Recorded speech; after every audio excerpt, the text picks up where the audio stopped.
আপনার আন্দোলন আপনার শর্ত যদি এখানে আওয়ামী লীগ এবং ভারতীয় শর্তের সাথে মিলে যায়, বুঝতে হবে আপনার পরিণতি আওয়ামী লীগের মতোই হবে। আপনার সমালোচনা করলে আপনি 1000 বট আইডি দিয়ে গালাগালি করেন। এখন একটা নতুন ট্রেন্ড চালু করছে, ও কিসের বুদ্ধিজীবী জামাতের সমালোচনা করে। প্রধান উপদেষ্টা বলেছেন যে ছোটখাটো বিষয় আটকানো থাকে, ফেব্রুয়ারি নির্বাচনকে মহোৎসবে রূপ দিতে হবে।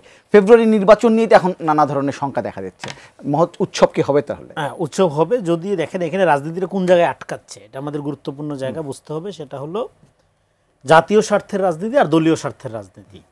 এখন আপনার এখানে যে রাজনৈতিক দলগুলো আমি দেখতে পাচ্ছি যারা বিভিন্ন শর্ত টর্ত দিয়ে এবং আন্দোলন করছেন, আপনার আন্দোলন আপনার শর্ত যদি এখানে আওয়ামী লীগ এবং ভারতীয় শর্তের সাথে মিলে যায়, বুঝতে হবে আপনার পরিণতি আওয়ামী লীগের মতোই হবে।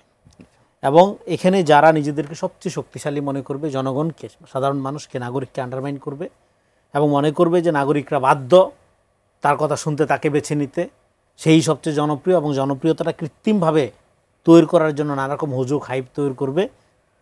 এবং জনগণ যখন বুঝতে পারবে তারা প্রতারিত হয়েছে, জনগণ কিন্তু দেখেন আপনি যদি ভুল করেন একটা জিনিস, পরে যদি বলেন যে ভাই আমি ভুল করে ফেলছি, ইচ্ছাকৃত বা অনিচ্ছাকৃত হোক, আপনার কিন্তু ক্ষমা করবে। কিন্তু আপনি যদি প্রতারণা করেন, আপনি যদি চালাকি করেন, আপনি যদি কাউকে ব্লাফ দেন, আপনি যদি কাউকে মনে করেন যে ও তো বোকা, বুঝতেছে না, তাহলে ওরা একটু ঘুরাই দিই, হ্যাঁ, আপনি যদি মেনুবারিং করেন, এই প্রতারণা মানুষ কোনোদিন ক্ষমাও করে না, পছন্দ তো করেই না, ক্ষমা করে না।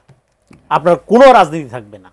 বাংলাদেশে 5 তারিখের পরে আমাদের রাজনীতি গঠন করার একটা সুবর্ণ সুযোগ হয়ে আসছে এবং রাজনীতি গঠন হবে, আমি যেটা বলছি, কান্ট্রি উইদাউট আওয়ামী লীগ। আওয়ামী লীগের যে স্বভাব চরিত্র যেগুলো আওয়ামী লীগ করতো, সেগুলো আপনি বন্ধ করেন। আপনার সমালোচনা করলে আপনি 1000 বট আইডি দিয়ে গালাগালি করেন। আপনি আপনি আপনি এমন একটা জায়গায় নিয়ে যান, সমালোচনা তো দূরের কথা, চুপও থাকা যাবে না, শুধু আপনার পক্ষে বলতে হবে। এখন একটা নতুন ট্রেন্ড চালু করছে, ও কিসের বুদ্ধিজীবী জামাতের সমালোচনা করে। জামাতের সমালোচনা করলে কেউ আর তার কোনো ইজ্জত থাকবে না। বলে এই যে জায়গাটা, এই যে আপনি স্পেস কমাই ফেলতেছেন, এটা আপনার রাজনীতির জন্য আত্মঘাতী হচ্ছে।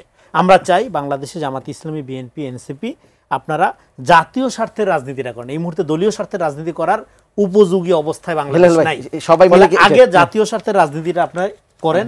এই ইলেকশন অবস্থায় আমরা একটা পুনর্গঠন লাগবে, আমাদের একটা জাতীয় স্বার্থ সংরক্ষণ, সার্বভৌমত্ব সংরক্ষণের জন্য আমাদের এখানে 5 তারিখের পরে, যেটা বললাম 100% বিরোধিতার জায়গা না, একটা নেশন বিল্ডিং প্রজেকশনের আকারে যদি বলেন জাতীয় পুনর্গঠন।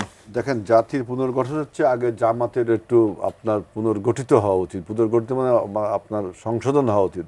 এই যে আমি বলছে বট আইটির যে আক্রমণ, এই যে আমরা যখন কথা বলছি না, আপনি দেখবেন ইউটিউবের পরে যে এমন গালিগালাজ শুরু করবে, এরা আবার ইসলামের ধারক এবং বাহক।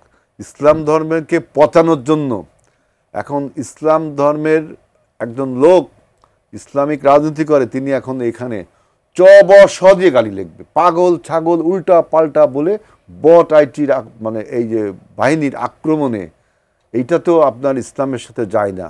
এবং আপনি দেখেছেন যে ঢাকা বিশ্ববিদ্যালয়ের ছাত্রদলকে কিভাবে গালিগালাজ করা হয়েছে দিয়ে। আর এই যে আপনার যে আশঙ্কা আপনি করছেন যে নির্বাচন নিয়ে, অনেকেই করছেন, আমি করি না কখনো, আমি মনে করি আপনার অভ্যুত্থানের সাথে যে ইন্ডিসপেন্সিবল নির্বাচন এটা হবে। আশঙ্কা যেটা করছেন, আমি মনে করি আজকে যদি জামাতকে বলেন যে আসো আমরা আর তোমরা, আমি আর ডামির নির্বাচন করি, দেখবেন পিআর বলেন, এই বট আইটির আক্রমণ বলেন, আপনার যা বলেন সব ভুলে যায়। মানে ক্ষমতার লোভ, আপনার মদের নেশাচ্য যে ভয়ঙ্কর, তাকে যদি এখন আপনি ওই সিট ভাগাভাগি রাজনীতিটা করেন, বিএনপি যদি এখন বলে ঠিক আছে আসো দুইজনে ইলেকশন করি। আর আমাকে একবার প্রশ্ন করেছিলাম আমি একটা টেলিভিশনে, তাহলে ভাই বিরোধী দল কে যাবে? আপনি বিস্মিত হবেন, আপনি চ্যানেল 24 না নমুনা টিভিতে খুব বলে যে আওয়ামী লীগ, এটা বলে যে আওয়ামী লীগ নির্বাচন করবে। তার মানে একটা এমপি হওয়ার জন্যে আপনার ইসলাম বলেন, রাষ্ট্র বলেন, সব কিছু বিসর্জন দিতে পারে।